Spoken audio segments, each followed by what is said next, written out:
Summer is usually the peak travel season due to the warm weather and school being out of session. However, we continue to see some of the highest travel numbers since the onset of the pandemic. While many people continue to travel, several coronavirus variants threaten the reopening plans of destinations across the world. Here is a glimpse at the latest travel restrictions for the United States and international travel destinations. United States travel restrictions. There are minimal travel restrictions when traveling within the United States. However, the Delta variant is causing several locations to be more cautious by reintroducing mask mandates. However, we are not seeing states require mandatory quarantines or pre-arrival testing as we did in 2020. Los Angeles has a mandatory mask mandate for indoor public settings. Other counties across the state have a similar policy. The city of Chicago assigns a risk level of yellow or orange to each U.S. state. The list updates weekly. Orange states have a higher daily case count. The city requests returning residents and visitors won't have to quarantine if fully vaccinated.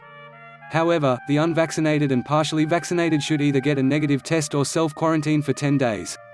The tropical destination of Hawaii continues to have the strictest entry requirements of the 50 U.S. states.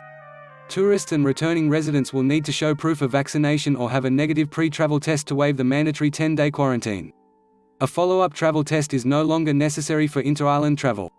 New York City is the first major city in the United States to require full vaccination to enter specific indoor settings, including, city residents and visitors will need to show proof of vaccination when the mandate goes into effect on September 13, 2021.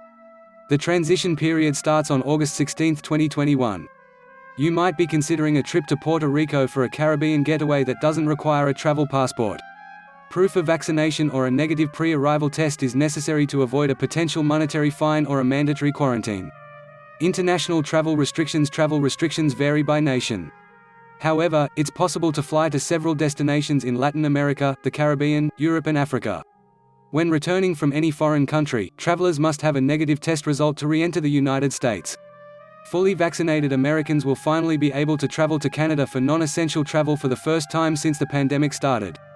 If the health situation doesn't deteriorate, the travel restrictions ease on September 9, 2021. It will be possible to cross into Canada by air or by land and not have to undergo a mandatory hotel quarantine. However, you will only be able to travel to Canada for essential reasons during August. It's possible to fly to Mexico. However, the land border is still not open for non-essential travel.